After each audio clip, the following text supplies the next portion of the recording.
개척하기 위해서 개척의 꿈을 안고, 그래서 한 2년 정도 섬기고 나면 자격 조건을 주어집니다. 그러면 개척 자금 얼마를 교회에서 주고, 또 파송할 때 성도들이 한 1,500명, 400명 되니까 헌금을 합니다. 그래서 한 8천만 원 이렇게 이상 헌금이 나오게 되는데, 개척 자금과 헌금을 합쳐서 그죠? 그래서 개척을 하면서 또 2년, 3년 동안은 계속적으로 목사님 이렇게 사례비를 후원하는 그런 과정을 통해서 개척을 합니다. 그러다 보니까 목사님들 속에 이 교회가 인기가 있을까요, 없을까요? 당연히 인기가 있겠죠. 그런데 그 목사님 그런 비전으로 100개의 교회를 개척하겠다는 목사님이 은퇴를 하셨습니다. 그러고는 상황이 굉장히 많이 달라졌습니다.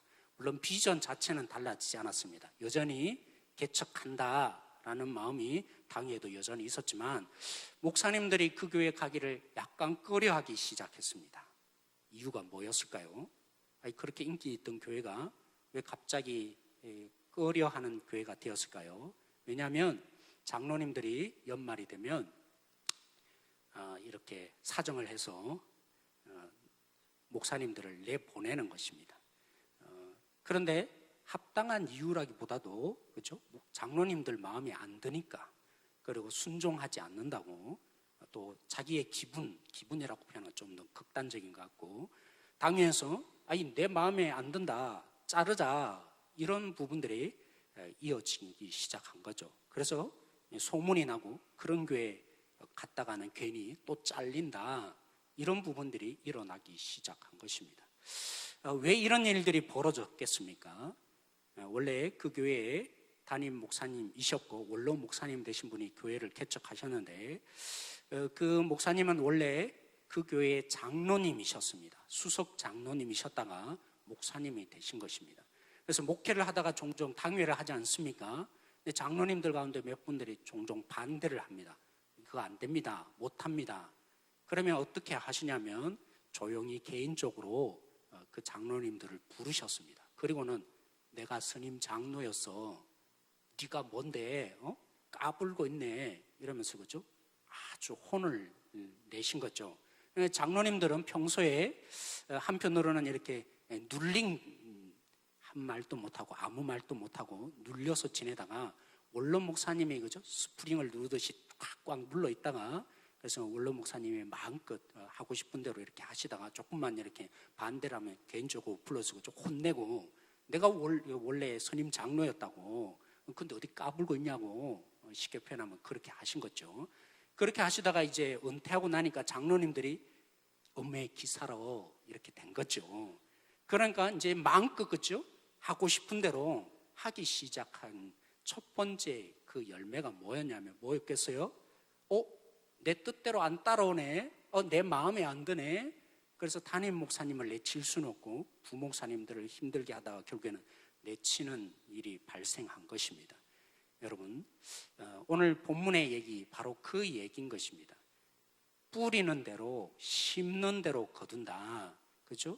복음적이지 못한 카리스마의 씨앗을 심은 결과 어떤 열매를 맺었다고요? 권력으로 이 직분을 사용하는 열매를 낳게 된 것입니다. 심은 대로 거둔다, 오늘 말씀이 바로 그 얘기를 그대로 그 교회가 표현된 것입니다. 우리 교회는 어떻습니까? 제가 감히 묻지만 우리 교회는 어떤 씨앗을 심었습니까? 그 결과 우리도 고스란히 지금도 그 열매를 종종 먹고 있는 것이 현실인 것이죠. 6절의 말씀, 전혀 다른 얘기인 것 같지만 7절과 전혀 상관없는 말씀인 것 같지만 6절의 말씀이 뭡니까?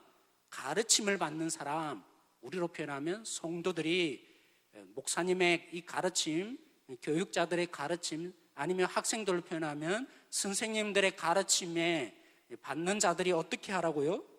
모든 좋은 것을 함께 해라. 왜 갑자기 이 얘기가 등장하겠습니까? 마지막 결론을 마무리하는 과정 속에서 이 갈라디아 교회 속에 어떤 일이 있어 왔습니까? 한때 바울과 아주 관계가 좋아서, 물론 이 갈라디아 교회가 바울에 의해서 세워진 교회였습니다. 그래서 앞 본문에 뭐라고 표현했습니까? 그들은 바울을 위해서 눈이라도 빼줄 정도로 자신을 희생하며 바울을 섬기고 싶은 마음들이 있는 사람들이었습니다. 그런 교회가 바울이 떠난 이후에 다른 곳으로 순회, 그죠? 선교사로 나간 이후에 누가 들어왔습니까? 거짓 선생들이 들어와서 홍역을 치는 거죠. 야, 바울이 전한 복음으로는 안 된다. 복음은 초신자용이고 여기에 덧붙여서 착한 일을 많이 하고 선한 일을 많이 하고 헌신을 많이 해야 하나님이 여러분을 인정하시고 복을 주시고, 그죠?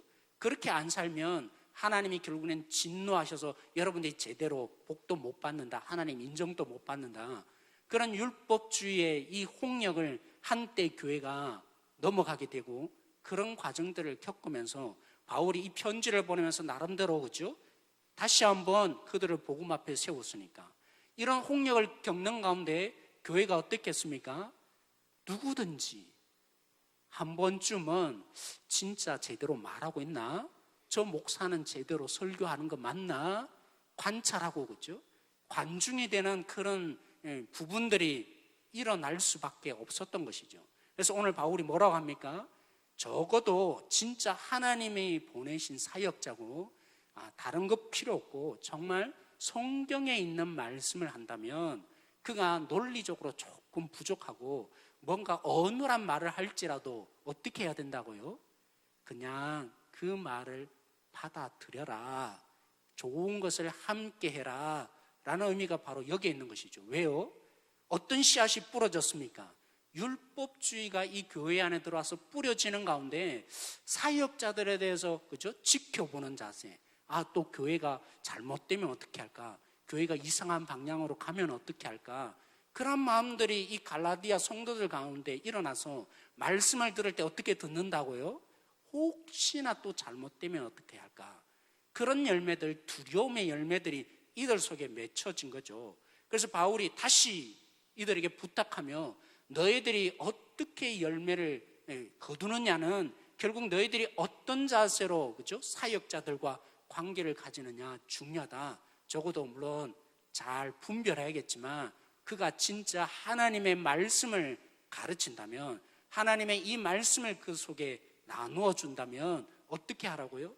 그와 좋은 것을 항상 함께 하는 자가 되라 라는 얘기를 할 수밖에 없었던 것이죠. 여러분, 사역자들과 가장 좋은 것을 나누는 일이 뭐겠습니까? 사역자에게 가장 여러분들이 좋은 것을 줄 수 있는 일이 뭐겠습니까? 오늘 말씀을 적용한다면 물론 그럴 수 있겠죠. 목사님이 좀 피곤하니까 음식도 좋은 것으로 대접해주고, 그죠? 개고기도 뭐 이렇게 먹게. 우리 개고기 갑자기 얘기가 나왔나? 우리 일남전도회가 이번 돌아오는 주에 개고기 먹는다고 하시더라고요. 목사님 모셔서 우리 같이 개고기도 먹자고. 뭐 이런 게 좋은 일일 수 있겠죠. 목사님을 위로한다고, 그죠? 가정에 선물도 주고 오늘 기도 제 딸까지를 위해서 기도해 줬는데 그렇게 기도하는 것이 참 좋은 것을 나누는 것이 될 수 있겠죠. 또는 목회에, 그죠? 방해라는 말이 아니라 동력하는 마음으로 돕고 협력하고 순종하는 것이 좋은 것이 될 수 있지만 목회자의 입장에서 가장 좋은 것이 뭔지 아세요? 무엇이 가장 좋은 것을 나누는 것이 될 수 있을까요? 그래서 우리 한번 데살로니가 2장 13절 말씀을 읽기를 원하는데 여러분 우리 한번 자막에도 있습니다. 데살로니가 전서 지난주 우리, 그죠? 새벽 말씀에 나온 부분 중에 하나입니다. 2장 13절 말씀 우리 함께 한번 읽어보기를 원합니다. 데살로니가 전서 2장 13절 말씀 같이 읽겠습니다. 시작. 이러므로 우리가 하나님께 끊임없이 감사함은 너희가 우리에게 들은 바 하나님의 말씀을 받을 때에 사람의 말로 받지 아니하고 하나님의 말씀으로 받음이니 진실로 그러하도다. 이 말씀이 또한 너희 믿는 자 가운데서 역사하느니라. 여러분, 갈라디아 교회와는 정반대로 데살로니가 교회는 바울이 사역한 지 한 2달 반 만에 핍박 때문에, 유대인들의 핍박 때문에 결국 사역하지 못하고 그것을 떠나올 수밖에 없는 교회였습니다. 굉장히 어린 교회죠. 근데 이 데살로니가 교회가 여전히 바울이 떠난데도 많은 핍박을 당하고 있어요. 그럼에도 불구하고 이 데살로니가 교회가 얼마나 그들의 믿음이 성숙하고 열매가 많았던지 온 아시아 지역에 소문났다고 했습니다. 어떻게 사역자도 없는데. 그래서 바울이 그저 데살로니가 후서에 야 너희들이 고아 같은 심정 내가 안다. 그래서 나의 동력자들을 다 보내고 그리고 난 뒤에 나는 나 혼자 남은 너희들과 거꾸로 된 심정 내가 이제 고아다 라고 할 정도로 그들이 정말 사역자 하나 없는 교회였는데 그런 교회에 그것도 몇 달을요? 2달 반 사역했습니다.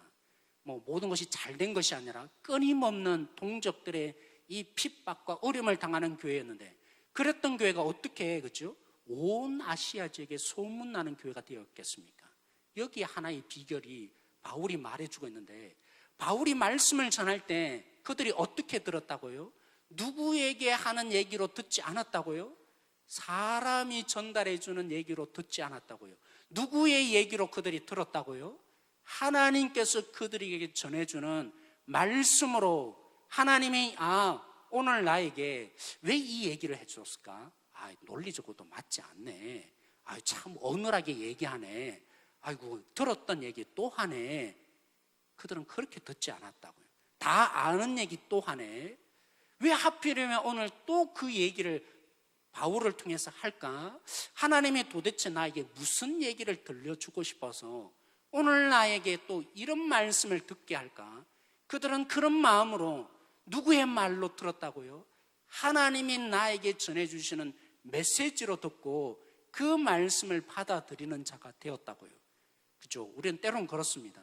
어떤 얘기를 들으면 꼭 저 얘기는 내 아내가 들었어야 되는데 오늘 이 시간에 왜 안 왔을까?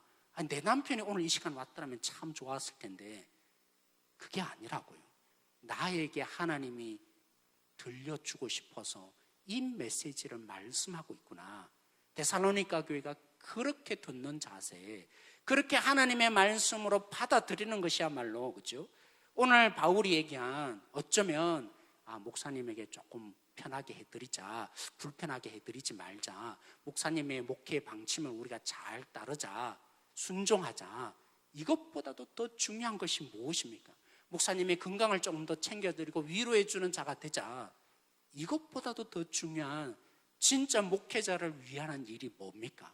오늘 데살로니가 교인처럼 말씀을 들을 때 적어도 그렇죠? 성경에 없는 얘기를 하면 어떻게 저런 얘기할 수 있지? 이러셔야 되지만 정말 하나님의 말씀으로 그 말씀을 조금 어눌하더라도 조금 부족하더라도 또 뻔히 아는 얘기를 하네. 들어봐야 그 결론은 뻔할 텐데 사람의 말로 들으니까 그렇게 들리는 거죠. 누구의 말로 들어야 한다고요? 하나님이 오늘 나에게 왜 하필이면 그 완전한 성경에 기록되었으니까 완전한 말씀이 아니겠습니까? 그 말씀을 오늘 하필이면 이렇게 인용하며 들려줄까? 하나님의 말씀으로 받아들이고 그 하나님께서 나에게 무슨 얘기를 하고 싶어서 오늘 이 얘기를 하시는 건가? 그렇게 되었을 때 우리는 그저 서로가 가장 좋은 것을 나누는 그런 동력자로 서게 되는 거예요. 그렇게 될 때 오늘 바울이 그죠? 얘기하는 것처럼 하나님의 말씀으로 받아내니까 뭐 하였다라고요? 열매를 거두는 거죠. 사람의 말로 들으니까 때로는 마음에도 안 들고 졸기도 하고 듣고 싶지도 않고 그런 열매 당연히 맺히는 거죠. 하나님의 말씀을 받으니까 하나님이 역사하셔서 하나님의 놀라운 그 말씀 심령을 찔러 쪼개고 우리의 모든 것 낱낱이 드러내는 이 마음의 변화가 일어날 수 있는 그 열매가 맺히게 되는 것이죠. 그렇다면 우리가 질문을 하게 됩니다. 오늘 이 앞부분의 말씀이 그죠? 처음에 좋은 것을 우리 사역자들과 함께 공유해라, 가져라 라고 바울이 얘기한 이 얘기를 필두로 해서 지금 이어지고 있는 10절까지 내용, 전체 중심 내용이 뭐라고요? 심은 대로 거둔다 라는 이 얘기를 왜 바울이 지금 마무리하면서 얘기를 했겠습니까? 그죠? 이제까지 계속된 갈라디아서 얘기, 하나님에게 복 받으려면 뭔가 충성을 다하고 대가를 바라고 그죠? 나를 위해서 하나님이 존재하도록 만들었던 그 율법주의를 심으면 율법주의의 이 열매를 맺게 되는데 이제까지 도전한 게 뭐라고요? 복음이었다고요. 그렇죠? 하나님이 우리에게 주신 그 아들 예수 그리스도를 믿는 믿음, 뭘 잘해서 하나님이 우리 사랑하는 것도 아니고 못했다고 하나님이 우리를 내치는 것도 아니고 오직 그 예수 그리스도를 믿는 믿음으로 우리를 자녀 삼으시고 가장 우리를 원하는 게 뭐라고요? 다른 그 어떤 것이 아니라 자꾸만 우리는 뭔가 일하려고 하고 뭔가를 해야만 하나님이 기뻐하실 것 같은데 다른 거 아니라고요. 하나님이 우리에게 가장 원하는 게 뭐겠습니까? 우리 자신들이라고요. 믿으면 믿을수록 우리를 가장 원하시는 그 하나님을 경험하게 되는 거죠. 우리가 기도를 왜 합니까? 우리가 왜 전도합니까? 우리가 왜 그저 말씀을 봅니까? 말씀을 읽으면 읽을수록, 기도하면 기도할수록 하나님과 깊이 만나게 되고, 아, 하나님이 나를 이토록 사랑하시는구나. 하나님 다른 거 원하는 게 아니라 나를 원하시는구나.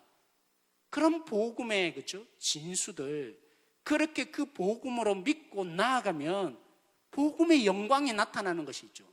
율법으로 살았을 때는, 내가 인정받기 위해서 일했을 때는, 하나님을 향해서도 복받기 위해서 일했을 때는 조금만 복받지 못하면 내 팽개치고, 그죠? 그래서 결국에는 나의 의를 위해서 내가 주인 되었던 그 열심조차도 가만히 들여다보면 뭐였더라고요? 내가 주인 된 삶, 내 자신을 나타내고 싶었고, 내 자신이 인정받고 싶었고, 내 자신을 버리지 못했던, 결국에는 그 율법을 심은 결과 우리 속에 나타나는 것은 허무하기 짝이 없는, 아무런 것도 채워지지 않는, 결국에는 10가지 잘못하다가 한 가지 잘못해 보십시오. 결국 우리 안 좋아하잖아요. 우리 별로 그죠? 관계가 또 틀어지잖아요. 그런 채울 수 없는 갈증에 시달리는, 죽음을 경험하는 결론을 어떤 이 율법주의의 이 결론이 아니라 복음을 심고 나면, 이 복음대로 살고 나면 하나님의 이 놀라운, 그죠? 예전에는 뭔가 대가를 바라서 하다가 지치면 그만두어 버리고, 내 마음에 안 들면 때려쳐 버리고, 그죠? 이랬던 우리가 어떤 상황에도 괜찮습니다. 오직 주님의 주시는 그 은혜와 사랑이 나를 감동시키기 때문에, 주님의 은혜가 얼마나 큰지를 알기 때문에 희생이 아니라 정말 이 하나님 앞에 내 자신을 드리고 싶고, 오늘 또 내가 하늘의 미랄로 땅에 떨어지는 것이 영광스러워지는 이런 놀라운 복음의 열매가 어디서 맺혀진다고요? 율법을 심어서는 절대로 이 열매가 맺혀질 수 없는 거라고. 심는 대로 거둔다고. 그렇죠? 딸기를 심어놓고, 사랑하는 성도 여러분, 포도를, 나무 열매를, 그렇죠? 포도가 맺는 열매를 바랄 수 있습니까? 율법을 심어놓고 끝까지 충성해라, 지금도 어렵지만 살아낼 수 있다, 불가능한 것이죠. 오늘 또 우리 가운데 주시는 이 복음의 포도나무, 그것을 심으면 포도 열매가 맺히는 것처럼, 결국에는 딸기를 심으면 딸기가 맺히고 포도를 심으면 포도 열매가 맺히는 것처럼, 율법으로 다시 돌아가지 말라고, 복음으로 너희들이 끝까지 살아내는 자가 되라고. 그래서 오늘 이 얘기로 마무리하고 있는 거죠. 그죠? 포도를 언제 따면, 딸기는 언제 땁니까? 한 심고 난 뒤에 한 2개월 지나면 딸기 열매를 맺습니까? 근데 한편으로는 이 얘기가 있는 것이죠. 선한을 행하되 낙심하지 말라. 그죠? 포도나무를 심었으면 포도 열매는 뭐 한다고요? 반드시 맺히게 되어 있는 거라고. 그러니까 오늘도 지금 당장에 열매가 안 맺혔다고, 아이 복음으로 살아봐도 별거 없네, 복음대로 이렇게 행해봐도 별거 없네, 그게 아니라고요. 반드시 그 열매는 맺히고야 말 거니까 인내함으로 복음으로 시작했으면 끝까지 복음으로 살아내는 자가 되라고. 그래서 오늘 바울이 어떻게 얘기를 합니까? 누구에게 일을 하라고요? 너 혼자만 그렇게 살지 말고 이 복음으로 살아가는 삶이 누구에게요?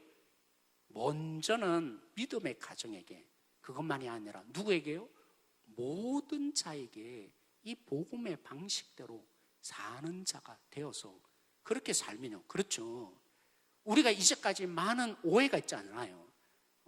기독교인이 어떻게 저렇게 독선적이냐고, 이것도 되고 저것도 안 되고 꼭 그것만 되느냐는 이 독선, 이 오해. 그렇죠. 우리가 이 땅에 살면서 입만 동동 뜬 것이다. 그리스도인들 말만 잘하고, 그죠? 행동 하나 없는 입만 동동 뜬 것이라는 그런 오해. 복음으로 끝까지 살면 이런 오해들이 결국에는 물러가고, 저들은 어떻게 해서 저렇게 정말 생명 있는 사람으로 살아갈까? 세상에서는 도저히 해답을 얻지 못하던 저들이 결국에는 오해했다고, 그리스도인의 삶은 진짜 이런 것이었네요. 이해하고 결국에는, 그렇죠, 우리에게 질문을 하게 되겠죠. 너희들은 어떻게 우리와 근본적으로 다른 거냐고. 우리는 어떻게든, 그죠, 돈 많이 벌기 위해서 남을 죽였어라도 나를 살리려고 이렇게 똘똘 뭉치며 경쟁해서 살아남기 위해서 돈을 위해서만 정말 미친 듯이 살아온 우리들인데, 그렇게 하면서 살아온 결과 남은 거 하나 없는데 너희들은 어떻게 그렇게 돈에 대해서 연연해하지 않고 사는 거냐고. 복음으로 심는 우리의 모습을 보고, 그렇게 사는 우리를 보고 결국에는, 그죠, 이게 진짜 삶이구나 깨닫게 되는 역사 있게 되겠죠. 제가 요즘, 그죠, 새싹보리를 이렇게 키우고 있어요. 배가 제가 점점 나오는데 새싹보리를 먹으면 이 배가 이렇게 줄어들고 뭐 좋다 그래요. 그래서 한번 키워볼까. 처음에 키웠는데, 그죠, 한 하루 정도 물에 담궈 두래요. 그래서 물에 담궈 뒀다가 이제 꺼내서 이렇게 채반에다가 이렇게 심어놨는데 자꾸 걱정이 되는 거예요. 물이 마르면 저게 싹이 날까? 물이 마르면 안 날 텐데. 그 마음에 제가 뭐 했겠어요? 계속 물을 부었어요. 그러니까 어떻게 됐겠어요? 싹이 나긴 났는데, 일부는 났는데 일부는 점점 썩어서, 그죠? 이래서 맥주가 되는가 보다. 냄새가 진동을 하더라고요. 그죠? 무슨 얘기입니까? 하나님의 방식을 정말 믿는다면, 이 복음의 방식을 믿는다면 인내함으로 반드시 그 열매가 맺힐 것을 기다려야 되는데, 이래도 안 되는가 보다. 그러면서 뭐 한다고요? 제가 물을 계속 부은 것처럼 걱정해서 이렇게 따라가 봐도 안 되네. 그럼 다른 길로 가보자. 그죠? 우리가 이렇게 되다 보니까 선을 행하되 뭐 하라고요? 낙심하지 말라고. 그 선을 또 누구에게 행하라고요? 첫 번째는 믿음의 가정이지만 본질적으로는 누구에게 행하라고요? 모든 자에게 행하라고요. 복음이 뭐라고 얘기합니까? 대가로 사는 게 아니라고, 조건으로 사랑하는 게 아니라고. 하나님이 우리를 받아주시되 어떻게 받아주셨습니까? 원수였을 때 잘했다고 더 칭찬해주고, 그래서 기뻐서 하나님의 보상을 주는 그런 하나님이 아니었다고. 아들까지 내어주면서 아무런 이유 없이 사랑하며 받아주고 우리를 자녀로 삼았기에 여전히 하나님은 우리에게 넘어짐에도 불구하고 뭐 하시더라고요? 끝까지 받아주며 사랑하는 그 은혜를 입었으니까, 그 은혜를 입은 우리도 어떻게 해야 합니까? 대가 없이 사랑하는 복음적인 방법으로 열매를 심어야죠. 그 열매가 맺히도록 살아야죠. 조건을 내걸고 방법을, 그죠, 율법적인 방법으로 경쟁시키고, 그죠, 물론 그렇습니다. 쉬워요. 어떻게 해요? 딸기를 심듯이 2개월 만에 파종을 하려면 쉬워요. 왜요? 알잖아요. 경쟁시키면 얼마나 쉽게 따라올 수 있는지. 경쟁심으로, 그죠, 내 자신을 나타낼 수 있으니까 얼마나 쉬운 방법입니까? 그래서 우리 가운데, 그죠, 두렵게 만들고, 왜 이렇게 하다가는 하나님 벌 내리신다고, 이렇게 하면 하나님 기뻐하실 것이라고, 그 방식대로 율법을 심고 나면 뭘 열매로 맺는다고요? 절대로 복음이 열매 맺게 할 수 없는, 어떤 상황에도 주를 따를 수 있는 그 능력. 오늘 또 주님을 사랑해서, 그죠, 제가 종종 얘기하지만 여러분 사랑해 보셨습니까? 누군가를 정말 사랑해 보셨습니까? 사랑하면 주고 싶어요. 그죠? 여러분의 자녀를 진짜 사랑하면 내가 대신 아팠으면 좋겠고, 자녀가 조금 뭔가 다쳤으면 내가 대신 아프고 싶은 그 마음, 하나님의 이 진정한 사랑, 그게 복음이 말하는 거 아닙니까? 그 사랑을 내가 알고 나면, 그죠, 나도 주고 싶잖아요. 그냥 받기 위해서 일하고 두려워서 일하면 그 두려움이 제거되면 뭐합니까? 일 안 하죠. 두려워서 일했던 사람, 의무감에서 일했던 사람, 그죠, 헌신에 두려움이 제거되면 죄 문제도 종종 제 아내라 얘기했는데, 여러분 죄에 대한 문제, 하나님이 벌 내리실까 봐 두려워서 여러분 회개하면 진짜 회개가 아니라고. 왜요? 그래서 회개하고 돌아섰는데 하나님이 두려워지지 않는 순간 뭐 할까요? 또 죄를 짓거든요. 언제까지나 나 위주로 모든 것을 해결했던 이 모습, 그런 것처럼 율법으로 심으면 그러면 복 받는다, 그러면 벌 받는다, 그러면 인정받는다, 그래서 열심히 하라는 이 율법주의 얼마나, 그렇죠? 목회자로 유혹이 있고 손쉬운지 모릅니다. 그런 율법주의를 심으면 결국에는 복음의 능력이 나타날 수 없죠. 복음의 열매가 맺혀지지 않아요. 그런데 누구에게까지 하라고요? 여러분의 믿는 자들에게. 우리 교회 속에만 그렇게 하지 말고 누구에게 해요? 1차적으로는 믿는 자들에게 해야 되겠지만 누구에게 하라고요? 모든 자들에게 그 복음의 방식대로 살라고. 복음으로 살면 지금 당장에는 열매가 안 맺힌 거죠. 맞죠? 딸기를 심었을 때는 2개월마다 열매가 맺혔는데 포도나무를 심고 보니까 1년에도 안 맺히잖아요. 근데 포도나무는 반드시 뭐 하더라고요? 열매가 맺힌다고. 여러분, 우리에게 믿음이 필요합니다. 복음의 방식대로 끝까지 살면 율법이 줄 수 없는 능력 반드시 열매로 맺혀지고 나타나게 될 것입니다. 오늘도 그 주님의 은혜를 믿고 능력으로 심는 대로 거둔다 잊지 마십시다. 우리 교회가 복음을 심어서 율법이 흉내내는, 그죠? 흉내내는 자, 이렇게 표현합니다. 우리가 얼마나 이렇게 살면 되는지, 겉옷을 입어서 참 흉내내는지, 흉내내는 삶이 아니라 진짜 하나님의 자녀로 살아갈 수 있는 이 능력 경험하여지는 우리 교회로 서가기를 소망합니다. 오늘 이 말씀을 우리 생각하며 이 찬양 함께 하겠습니다.